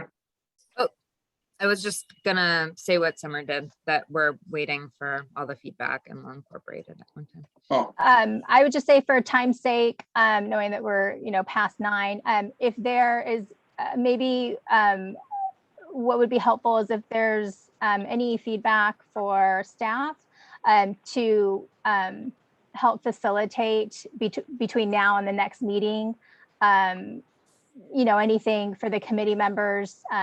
Hopefully we'll have more time at the next meeting. At the moment, I don't have any further items from planning staff for the next meeting. So perhaps this could be a bulk of the next meeting to try to finalize these guidelines. But if there's anything in the interim, I can redistribute to the committee members and email, this item 11 section of the packet and to be reviewing as a reminder to review perhaps in the interim and come next time with any, feedback and questions, which you may have tonight, but I apologize, we're running over. Yeah, I think in that interest, because I want to touch base on scheduling on the next item, because I think we're scheduled for a holiday next month. So I'll just make a motion to move this to the next meeting. okay, there's a motion. You're right. There's a motion to move this. Or to continue, sorry, I'll continue it to the next meeting. Can we get a second? I second. Okay, there's a second. Can we get a vote? Okay. Judy, okay, last vote. Okay, this is for 11. Yeah, the next meeting is would be October 11th, and that is a holiday. So Lauren, maybe I'll follow up with you and see how Just to. hold on, we'll address that in the community development director report. Oh, okay. Let me just finish the roll call vote. Oh, got it. Judy. So we're doing a roll call vote, Judy? Yeah. Yes. Yeah. Thank you. BJ, Yes. John, Yes. thank you. Bill had to leave. Peter, Yes. Ron, Yes. and Lauren, and I vote yes. Okay. I was hoping we could send this off as kind of a culmination with you, the folks that are this is the last meeting, but we'll look forward to your public comment at the next meeting. All right, thank you. And then sorry to put a pin in that, Summer, but I think Oh, yeah. we normally capture as scheduling in a CDD report because that's where it says the next meeting time. So Got it. if we're normally we would just bump to the following Monday, I believe, because the 11th is a holiday. Right. So the 18th.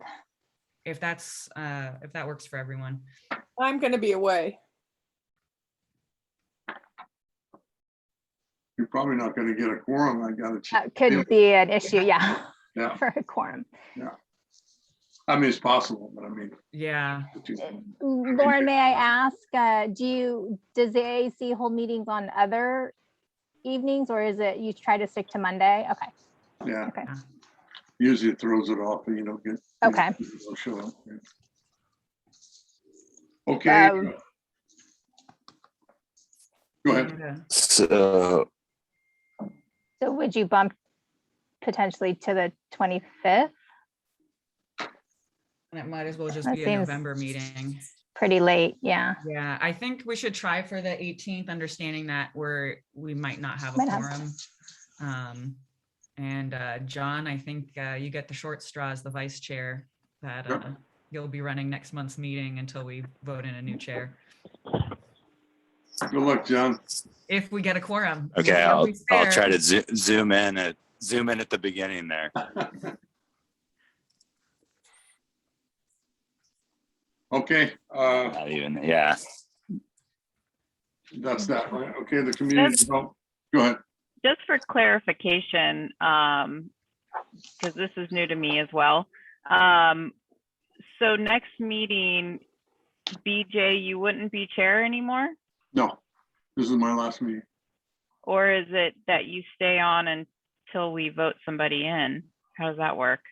Summer would have to answer that. This would be the last meeting for BJ as a voting member. Okay. Sitting as a voting member for BJ, Ron, and Bob Marsh. Okay. And then, so we wouldn't have a quorum then anyways, right? Because we There don't would have enough be, members. there would be a total, come September 30th, a total of 4 vacancies. BJ, Bob, Ron, and Cynthia.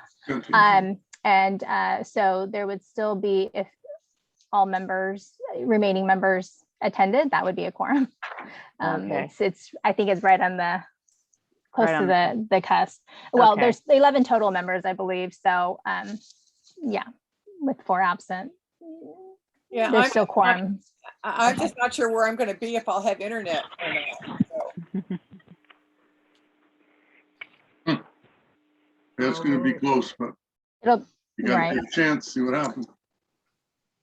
Do we want to cancel October's meeting? There are also a couple of members that aren't here tonight, but may be able to attend to make the quorum. So Let's have a meeting with the understanding that we may not have a quorum and may not be able to have a full meeting. Oh, Audrey's got her hand up. I believe you guys have done a Tuesday in the past. I know it mixes things up, but just throwing that out there if it's easier to schedule. I don't know if committee members are keen on polls, but I could shoot an email around as it gets closer, to needing to send packets out and see, check with members and see if they know what their attendance will be as well. Ron has his hand up as well. Ron? Yes, I'm familiar with the clarification in 2004 of the role of the Agriculture Advisory Committee, and it was reorganized then because it couldn't achieve a quorum, lessening the numbers of members. But the third provision of that resolution of 2004, I'll read it in its entirety. Members appointed by the Board of Supervisors shall serve terms of 4 years, which shall begin on October 1st of the year of appointment and end on September 30th, 4 years thereafter. Upon the conclusion of a term, an appointed member may be reappointed subject to a maximum of 12 years of full terms. The 12-year limit does not include partial terms to which members may be appointed at the beginning of their service, or more, and this is what I want you to hear, or holdover service caused by delay in appointing a replacement at the end of a member's service. So I think I have been terminated, but BJ, I think, should continue to attend as a voting member until he is replaced. Well, Ron, I appreciate that, but whatever the rules are is, I guess the supervisors got that determination. I just read you the, BJ, thanks, Ron. I just read you the rules. No, I know, Yes. I know, but Yes, I can just say a word on that. So that is correct, Ron. Thanks for reading that and informing us. So the county is aware of that provision, and the county is looking to open up recruitments as soon as possible, hopefully this week. Recruitments would be open on the boards and commissions website of the county for all 4 positions. And we hope to fill those as soon as possible. But we have, in that effort, we've come to the conclusion that we do not need to act on that provision in holding over members to continue serving until we fill the positions. Who is the we? Through the county Board of Supervisors. And the boards and commissions. Well, if anyone knows anyone that they would recommend, please send them towards the county so we can get these vacancies filled sooner rather than later. Right. Sidebar is BJ, is Bridget interested in being a committee member? Because I'd like to nominate her. I know she's pretty busy gal, Yeah, I'm sure. pretty busy.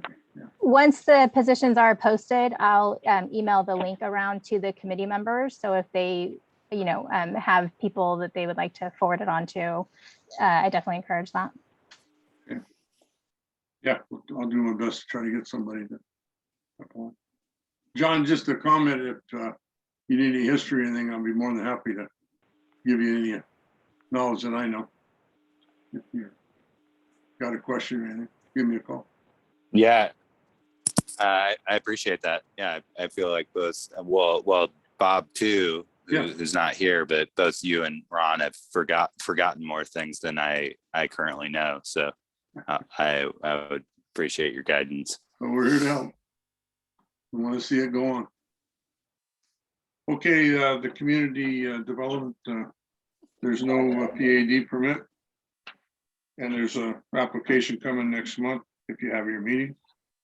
Other than that, I don't think there's anything else. You don't know what you're gonna do in the meeting, I guess. Are you gonna strive for the 18th, or is that what you're planning? Okay.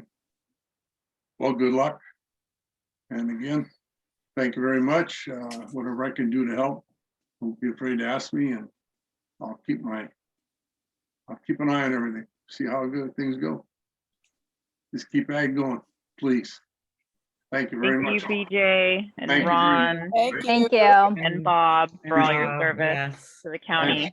You better be at the next meeting. I don't know what we'll do without you. Thank you very much. I really appreciate everything we've gone through, and I wish you guys the best, and keep it going, please. It means a lot. Thank you.